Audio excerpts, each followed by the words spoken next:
it's Jen from Fabbulous Paper Emporium. I had done a video to show the closure and how I've installed the closure for this card organizer.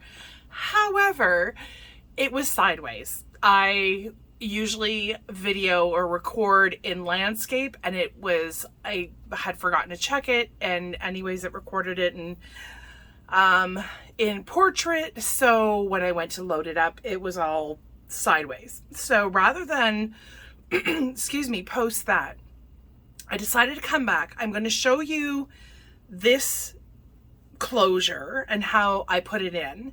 And then what I will do later on is I'll do like a special tutorial just for this closure so that I can walk you through step by step. But there were two things that I wanted to, well, one thing very important to mention, since I think I've already posted our part 2, which goes through the installation of all the pockets. I did want to make sure that I also told you there's one pocket that can't be installed or makes life easier if you don't install it, but you put the closure in first. So I just wanted to show that to you really quickly. So this closure is just one of these where you've got your twine, or this is, I can't remember what they call it now. Butcher twine, something like that. Anyways, it's super fancy, and no, I didn't get it from a butcher. So for this one, basically I used black cardstock for all of the bases. So you're going to need 6 pieces, 6 circles cut out. I just used my I think it's a 1-inch punch. Yes, I used my 1-inch punch for these. And then all I did was, I'm looking for my 1-inch punch and I can't find it. There it is, hiding. Okay, so basically what I did then is I just want to show you really quickly, although I will do a proper tutorial, although this may turn into the proper tutorial. Okay, so I've got 6. Well, that didn't work out. That last one was not a full circle. There we go. So 6. So all I did was I stacked them. Even that last one has kind of got a flat edge, but that's okay. I stacked them all together because we need to punch a hole through all of them. You know, not to say that it can't be off a little bit. It doesn't really matter if it is. I just use one of these clips. If you do have, this is a quilter's clip, I think, or something like that. Anyhow, so I take my, I was going to say thingamajig. It's a crocodile. And I move it to my 3/16 to punch a hole.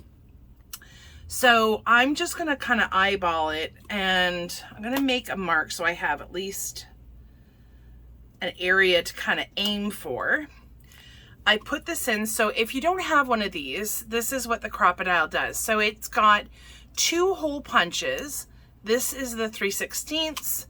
If I move that up just one, it's the 1/8. Yeah, 1/8 is the next one. And then if I move it all the way to the front, that is for the installation of your grommets, or they're called something else. And I can't remember what it's called, so that's fine. And the hole really depends on the type of grommet that you're using or the size. And 3/16 and 1/8 are basically your standard. 3/16 is going to be larger. I'm trying to get one out for you so you can see. So that is a 3/16, and the 1/8 is teeny tiny. So that's itty bitty. You can use either one for this because you're not feeding anything through the hole. It really is a non-issue. It just, if you're using the 1/8, you need to punch the 1/8 hole. If you're using the 3/16, you need to do the 3/16 hole. So that is my only note there. So I'm going to punch the 3/16 hole as close to the middle as I possibly can. Doing it through all 6 layers, it works beautifully. I think there's also a handheld version of that. So if you have that, it should also work beautifully. And then, so once I've got all my circles, or now donuts, I am going to take 4 of them. I feel like I'm missing one. Okay, so I'm going to take 4 of them, set 2 aside, and with these ones, I gotta move that out of the way because I keep hitting it. So you're going to double up, and basically this is going to add strength and stability and all that kind of good stuff. So all I did was I took my liquid glue, which of course is not going to come out because it's going to be a pain in my butt. As soon as I take the pin out, I feel like it's always requires a little bit of extra help sometimes. Okay. Well, always or sometimes. There we go. Okay. Ooh, boy. Okay, I kind of squeezed a little bit too much there. So you're going to layer them up, keeping the holes in line. If you need to punch it again, it's not the end of the world, but you want to definitely make sure that they're aligned all the way around the outside. And I'm going to do the exact same thing for another. So these ones that you're doubling up on are going to be on the front of the album. Okay, so these ones I'm probably going to have to punch again. If I were to spin them around, eventually I would get, because I punched them all at the same time, I would get to where it's all even, but I'm not terribly concerned. Like I said, if I have to punch them again, I have to punch them again. It's not like the end of the world. Then I just do my best to line it up and just kind of give it another punch, and then your circles are perfect. You can always layer them up and then punch them out as a pair, and that way you're not doing it twice, you're just doing it the once. Up to you. So I've got 2 of my pairs there. You're also going to add your designer paper if you're choosing to do designer paper on the top layer. If you're not, that's fine. You don't have to add another layer. That is totally fine. I just decided to go with one of the designer papers from within that collection.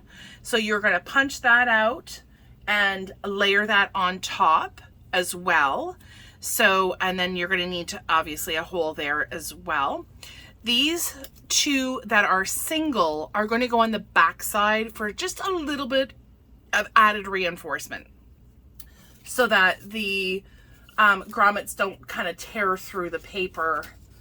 I've not used them enough with paper projects that I don't know how easily that happens, but I saw that on another video where she put the kind of like those, they almost remind me of those page protectors that used to have, not page protectors, but they were like little small white circles that you could add on to your loose leaf lined paper in school. Anyways, so when it comes time to adding, before you add your pockets, I would certainly recommend that you do this step first. Make sure that all your designer paper is added on, because that is essential. Otherwise, you're going to have to kind of poke holes through your designer paper. But what I didn't factor in is on the first flap. So this is my front cover. This is my flap. I didn't take into account that I was going to have to put a circle. Oh, sorry. It's on the back side of that cover. So I am going to show you, that's the cover. And if I flip it around, I didn't take into account that I was going to have to put this in, and my pocket was already installed. So it wasn't the end of the world. I was able to kind of pull the pocket free, add my circle and my grommet, and then it worked out okay in the long run. And it's going to be barely visible. Like really, that pocket's going to be filled with cards, so it's going to hide that. But I just wanted to bring that to your attention. So Okay, I'm really not sure. This is how my day is going so far. I really have no idea how on earth this happened. And I don't know how to get it unstuck. Okay, there we go. All right. Anyhow. Okay. So once I glued this piece on, once the hole was punched, and you can make sure that you line that up correctly. So when I had the pieces closed, or the album closed like this, I kind of drew myself, I used my ruler. Okay, if you have a T-square that works even better, you can line it up on this side and have your ruler go down, and that way you kind of put two little lines where you want to have your hole punched, and that way you know that you're in line. I think mine might be a smidge off, but only by a little bit, so I'm not really overly concerned about that. But that's how you would get that lined up. You're wanting to, with a ruler, I did two measurements. One was from the top down and the other one was from the side in. So this one is about 1 inch from either end. So this was a 2-inch piece of the designer paper. And then this one, I just took, I based it off of where this one was going to be. You want it parallel, but not like too far up and down. It will still work regardless because you're using the twine, and the twine is very flexible. So not a worry if you happen to punch it incorrectly.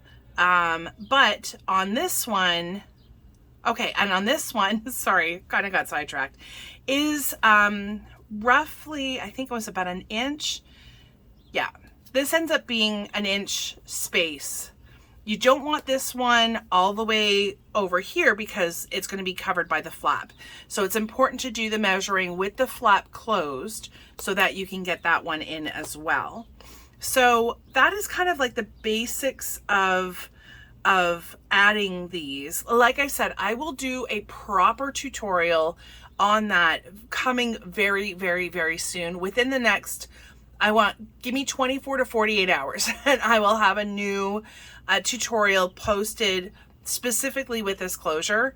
I just wanted to come on really fast and make sure that I did a bit of a follow-up / correction to the installation of the pockets, because I certainly don't want you to have to experience the whole stress of pulling back that pocket, not ripping the designer paper. So it was touch and go, but thankfully, knock on wood, I had really not push pressed down hard, so it was a non-issue for me. So that is kind of my little tidbit for this closure.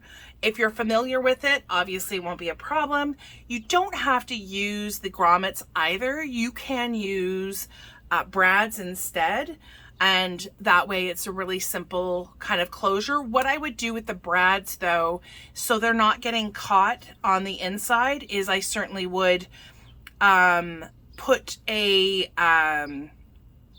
oh my gosh, I would leave this inside piece whole, and that way when you feed the brad through and close it, you can put this piece on top, and that way it keeps the little brad pins from getting caught on things. Here I have a little brad right here.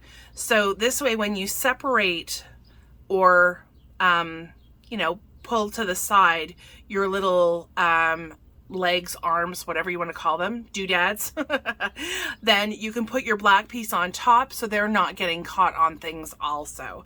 So I would do that on the inside of both pieces if you were going the brad route.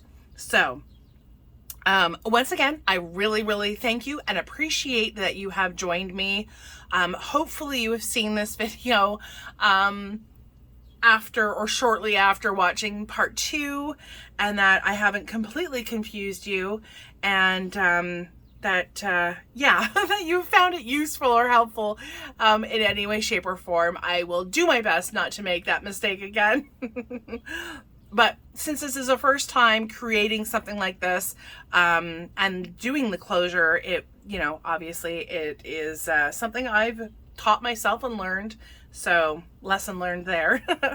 If you have any questions or comments, please post them below. I answered every single one of them, and I do appreciate your feedback greatly. If you have not yet subscribed, please make sure you subscribe below, because we're inching our way forward. We're getting closer to 500 every single day. And as soon as we hit that 500, I will post a video and we will have an amazing giveaway. So share with your friends if you need to, share with your family, share with whoever you need to share with. I'm just hoping we get to 500 sooner rather than later. So thank you so much again for your time. I really appreciate it. Hopefully you have a fabulous day and you stay safe and well. Thanks. Bye.